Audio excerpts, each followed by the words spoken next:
Wilton, I know you probably wanted to end your college career with a win, but throwing for the most, this was the most passing yards you had in a single game in your career, surpassing the Maryland game from a couple of years ago. How does that at least feel in a nutshell, like outside of just not coming up with the win? I mean, now it doesn't feel good, or I'm not happy about like my performance. It was fun during the game because up until the last play of the game, I thought we were going to win. So obviously, when you're able to slice them apart like that, that's fun in the moment. But you walk off the field and you're not victorious, it doesn't matter. So how hard was that the last two drives? You guys had a chance to tie it up and couldn't quite get it. Can we get it? Yeah, obviously that's very hard when you've got that opportunity there and you can't capitalize. Just not a very heads-up play by me in the end. It was 4th down, and I thought I crossed the line of scrimmage when I was like trying to scramble to the right, and so I was like trying to find where the yard marker was, and thought I crossed it. So I was like, well, now I can't throw it. I've got to try and run for this 1st down, and then just kind of got stuck in the heat of the moment. But you know, we got the ball back. Our defense made three great stops. We got the ball back, and we're moving the ball again, and just came up short. For either of you, you know, you guys are down 14 points, and then the defense gets a safety. Darnay gets the kickoff return for a touchdown. What was just the emotions, you know, on the sideline after that? I think it would just be our coaches were just, we never have the mindset of the game's over. There's always still a game, and we just didn't have the mindset of giving up. We just made sure we came out and were locked in, stayed in the game, and kept pushing. Caleb made that incredible cutback from that 66-yard play. What are you guys thinking at that point? You feel like, you know, maybe we got this, we got the momentum.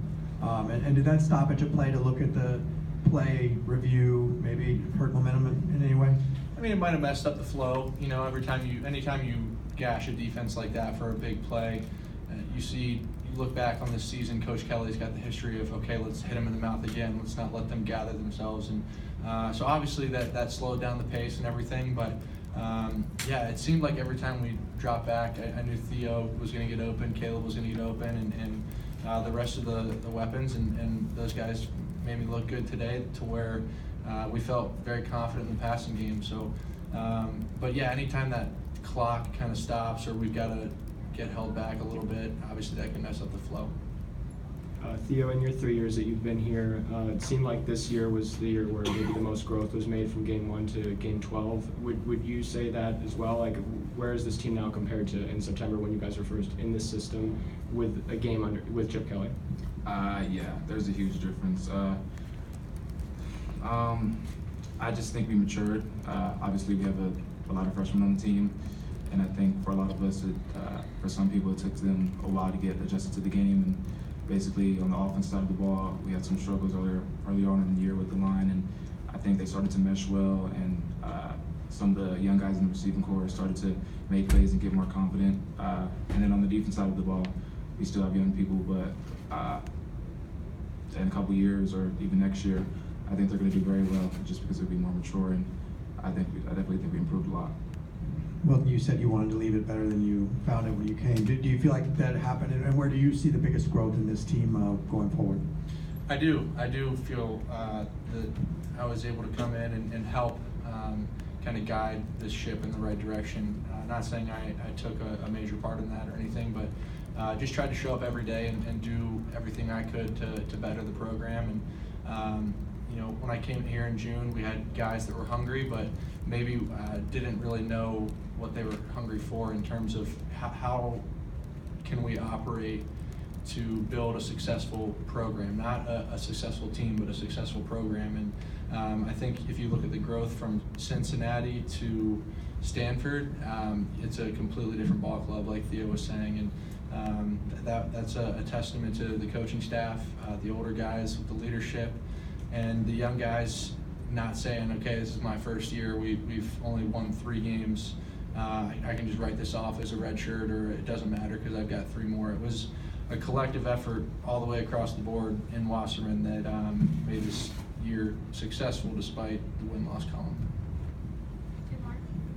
Theo, over the middle part of the season, drops were a big problem for the offense. Do you take pride in knowing that you're the most consistent option? If the ball finds you, that you're going to catch it. Yeah, I think I've always really took pride in catching the ball. Like I've said before, I've had my struggles with drops, but it's just important to be mentally strong. I think a lot of the guys on our receiving core are mentally strong, and even though there was drops in the earlier part of the season, I kind of just told them to keep going, and those are all plays that and catches that we made in practice and games and stuff like that. So one thing I'll add about Theo, which he's obviously super humble, he won't talk about, is I saw a stat that he had maybe 60 balls thrown to him and not one drop, and I don't think that he dropped one. I threw a couple low passes to him in the SC game, but like in practice last week, I threw him a ball, and that was a good ball, but and he dropped it. And it was, he's a special wideout when the whole offensive staff, players, the backups, everyone kind of froze and we're like, wait, what just happened?